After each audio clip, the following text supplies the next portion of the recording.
In this video, you will learn how to make your Insta360 X3 footage so much better through the use of motion blur.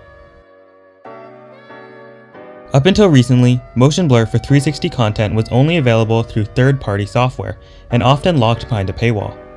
Now, you can use it for free in Insta360 Studio with just the click of a button. So you might be wondering, what exactly is motion blur?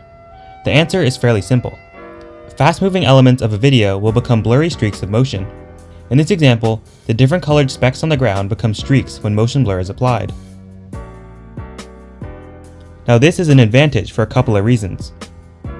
First, it looks more realistic to what the human eye sees, and second, it blurs out distractions near the edges of the video.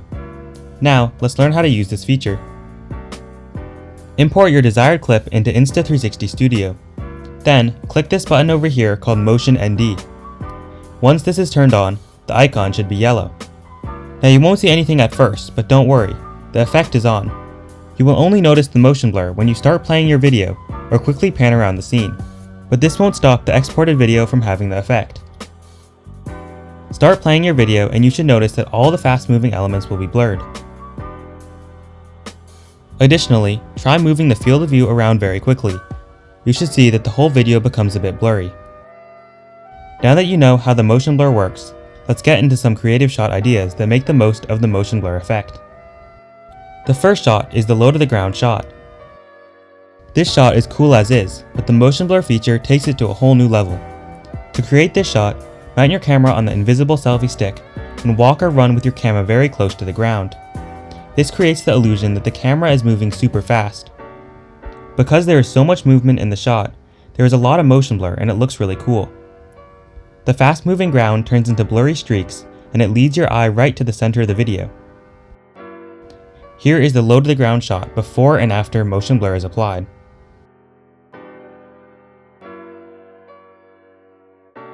The next shot is the spin around shot. To create this, use the invisible selfie stick and simply rotate around with your camera. Then, in post-production, click this button here to track the shot. Draw a box around the person and click Start Tracking. Once it's done, you can adjust the field of view.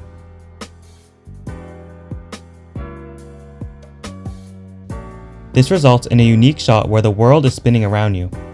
The motion blur makes the movement more realistic and helps direct the attention towards you, the subject of the shot. This is because the background will have a bit of blur, while the person will not. The last shot is the proximity shot. To create this shot, you'll have to move your camera very close to other objects, so be careful not to scratch the lenses. I like to move my camera near leaves, trees, rocks, or really anything. The fast-moving elements passing by the camera look super cool with motion blur and add interest to a lot of your shots. Additionally, you can combine this with the low to the ground shot to get even more movement. I hope you learned something in this video and give the motion blur effect a try. It's a great way to add a unique style to your 360 videos and make them stand out.